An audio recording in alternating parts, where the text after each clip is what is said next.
Hello, welcome to Angel Stories with Amy. This is my third video of many to come. Today I wanted to talk about my grandmother, who, we consider our loved ones who have passed away in spirit angels. However, I have learned with working with spirit that they can't really actually be angels, but they can be guides of ours. So with that, I want to tell you about the very first major sign I had from my grandmother. When she died in 1999, it was very hard for me. I was in a depression when she passed and sleeping a lot because I really considered her my best friend.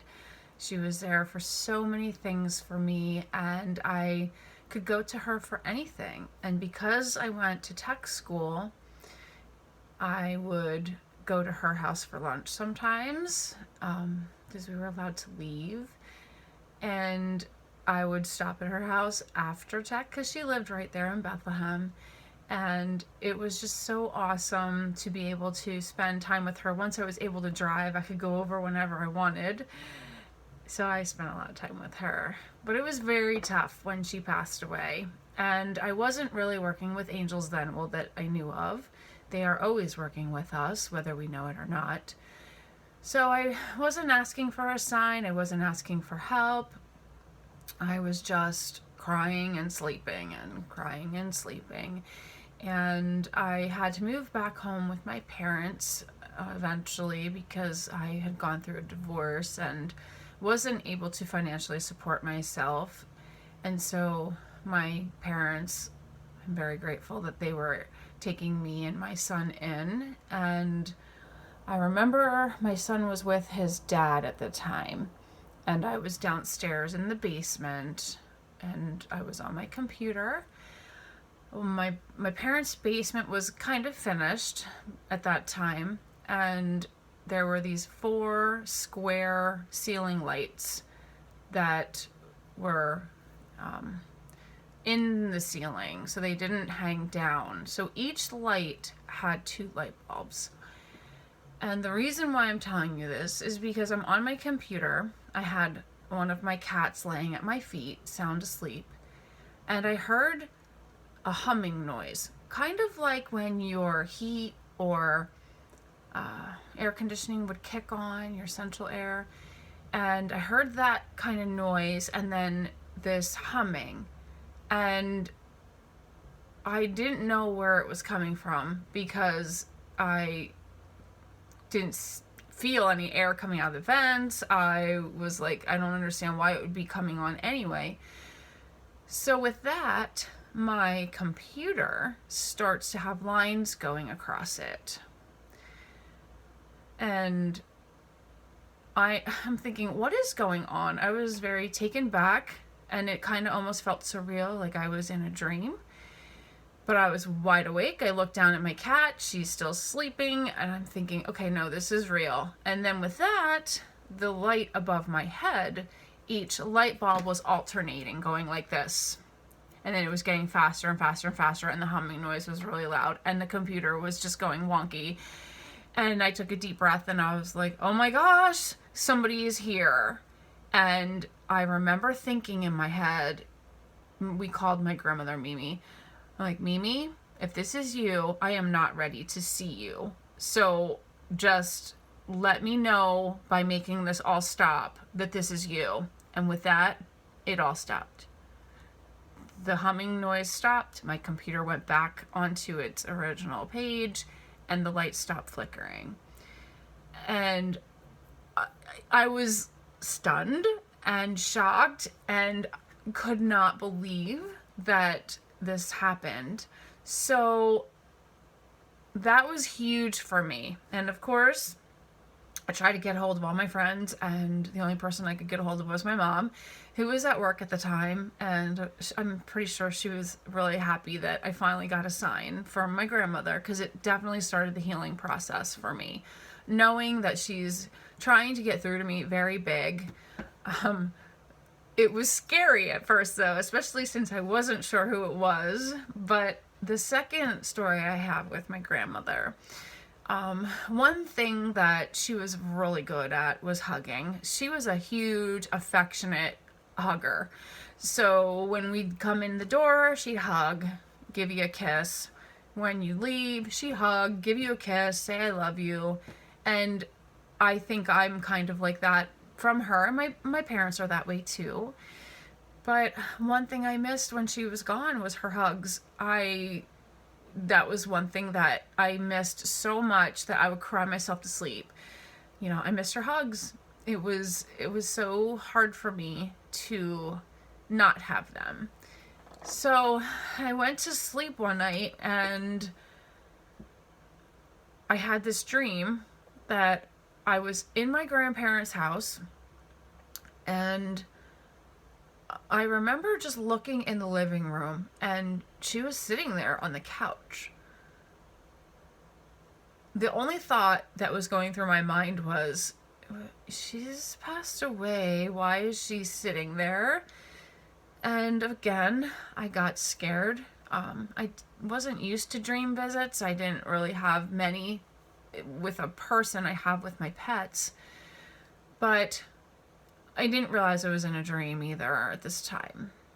So she waves and motions for me to come over and sit next to her, and I shook my head no. Nope, because you're not alive, is what I kept thinking. And she kept motioning for me to sit with her. So I did on the way other end of the couch. And she says, it's okay. And I'm going, it's not okay. And so she took my hand, and I'll tell you why I felt so scared after this. She took my hand and put it on her lap, and I felt her warmth, and I felt that feeling of her being actually there, and she hugged me, and I didn't want to let go. But then I woke up and I thanked her because I realized she visited me in a dream, and I'm very grateful for that because I needed that so much, and I got a hug from her, and it was wonderful. So the reason why I was so scared, not just knowing that she had passed away, but when she was in the casket at the funeral, right before my grandfather got to say his last goodbyes, we got to as a family. And I believe that knowing my relationship with her, my family was like, you got to let Amy have some time. And I don't know what possessed me to do this, but I touched her hand, and it was cold and hard, and it was not her. Which now, being in a position that I understand that more, we are not our bodies. And so I know that it's our spirit, it's our soul that's leaving. So the only thing that's there is her body. And maybe a part of me really got sad knowing that she really is gone when I touched her. And I did not like that feeling. And I have never touched somebody in the casket ever again, even my grandfather, because it just didn't feel good to me. So I had a major meltdown at that moment. So you can understand why when I had my dream, she wanted me to come near her, and I didn't want to, because I did not want to feel that feeling of her cold and hard body. But when she grabbed my hand as I'm sitting there and she put my hand on her lap, it was her. I felt her. I didn't feel that feeling of being afraid, of feeling that feeling I had when she was in the casket. So that's where that's coming from. The next story I have about my grandmother was when my son was really little. He was just learning to say mommy, daddy, Grammy, and my mom brought down a huge family picture off the wall, and my mom and I sat on the floor with him.